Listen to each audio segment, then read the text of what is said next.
What if I told you that your brain is being hacked right now? Not by a supercomputer, not by a secret government experiment, but by everyday things you see, hear, and interact with without even realizing it.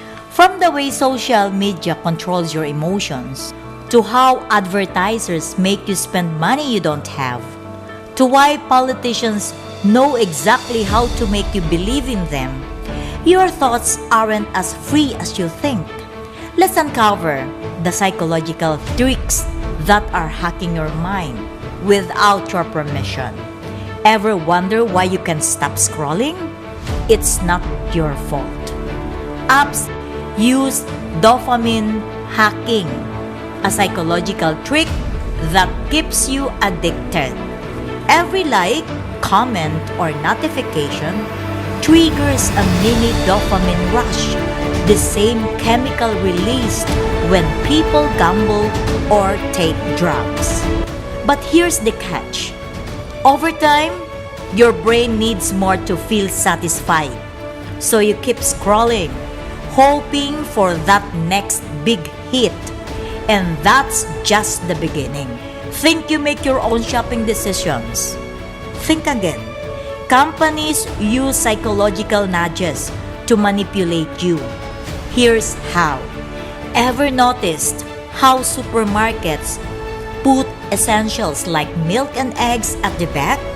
That's to make you walk past everything else and impulse buy.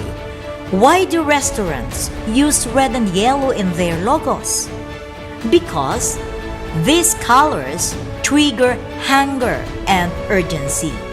And when you see a price like $9.99 instead of $10, your brain perceives it as a bargain, even though the difference is just a single cent. It's not just about selling. It's about controlling your choices before you even make them. Your opinions aren't as independent as you think.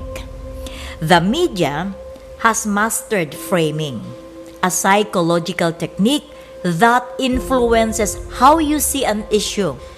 Example, a news story can say, only 5% of people die from this virus, or this virus has a 95% survival rate.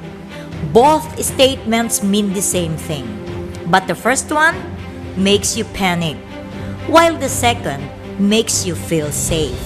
The same story, different angles, different reactions.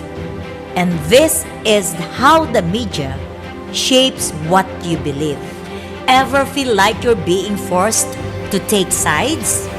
That's not an accident. Psychologists call it group polarization, the tendency for people to become more extreme when surrounded by like-minded individuals. Social media amplifies this by showing you content that reinforces what you already believe, making it easier to divide people into us versus them. And once you're emotionally invested, critical thinking takes a backseat. That's how politicians and influencers can make you believe things you never would have on your own. So, how do you take back control of your brain? 1. Be mindful of your media diet.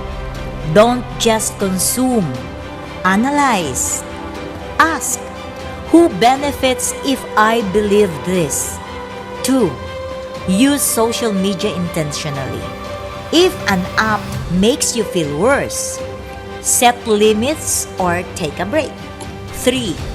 Train yourself to pause. When something triggers a strong emotional reaction, wait before responding.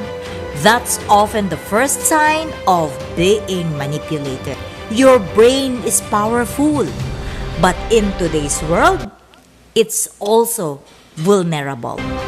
Now that you know how you're being hacked, it's time to fight back. If you found this eye-opening, hit that like button, subscribe, and share this with someone who needs to wake up. Until next time, stay aware and stay in control.